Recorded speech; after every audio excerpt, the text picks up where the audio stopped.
क्या आप भी इतना सोचते हैं कि सोचने से थक जाते हैं, नींद आती है, लेकिन विचार आने से सो नहीं पाते, मन चुप करना चाहते हैं, लेकिन वो और तेज बोलने लगता है? यही है ओवर थिंकिंग, यानी जरूरत से ज्यादा सोचना, बार बार सोचना और अंत में कुछ भी ना कर पाना।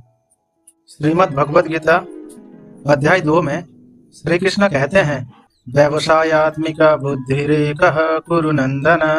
इस जीवन में एक निष्ठ बुद्धि ही कल्याण का मार्ग है। अनेक विकल्प वाली चित्त वृत्तियां केवल भ्रम पैदा करती है। यानी जब हमारी चित्त एक ही समय में कई दिशाओं में दौड़ता है तो हम मौन, समाधान और शांति तीनों से दूर हो जाते हैं। संत कबीर ने कहा था, जो सिर्फ सोचता रहा वो जीते जी जलता रहा। सोच से समाधान नहीं, साहस से जीवन बदलता है।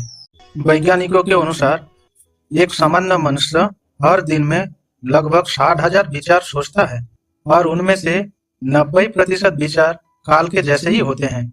जब दिमाग बार बार एक ही बात दोहराता है उसे कॉग्निटिव लूप कहते हैं। इस लूप का कारण है डर, अविश्वास और निर्णय लेने में असमर्थता। ओवर थिंकिंग असल में एक फॉल्स कंट्रोल मैकेनिज्म है।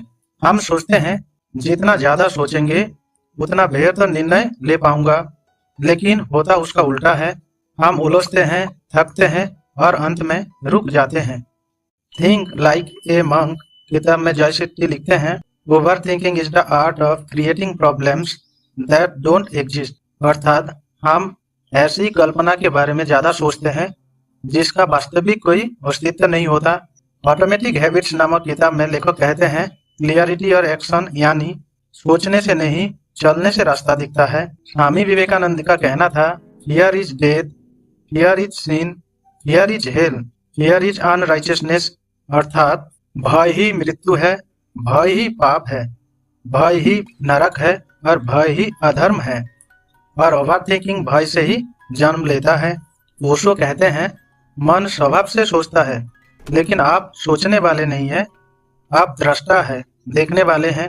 रामकृष्ण परमहंस ने कहा था, मन का इलाज सिर्फ 2 चीजें कर सकती है, भक्ति और मौन। आइए अब जानते हैं 3 आसान लेकिन प्रभावशाली उपाय। पहला, डिसीजन टाइम लिमिट का अभ्यास।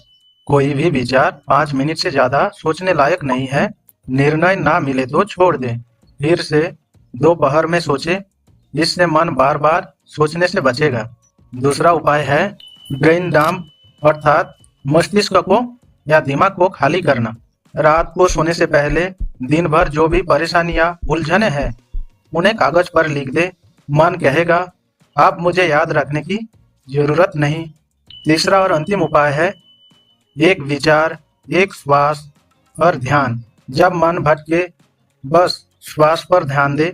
एक श्वास, एक विचार, फिर मौन। धीरे धीरे ओवर थिंकिंग का जाल टूटेगा। विचार बुरे नहीं होते, लेकिन विचारों में फंस जाना दुख का कारण बनता है। मन का काम सोचना, लेकिन आत्मा का कार्य है देखना, जानना और मौन में रहना। जब आप सिर्फ देखने लगते हैं तब ओवर थिंकिंग ऑब्जर्विंग में बदल जाता है। यही है ध्यान की शक्ति। और अगला एपिसोड देखें, ध्यान कैसे करें, शुरुआत करने के 3 सरल मार्ग। जुड़े जीवन साधना के अगले चरण में। ओम शांति, हरि ओम तत्सत।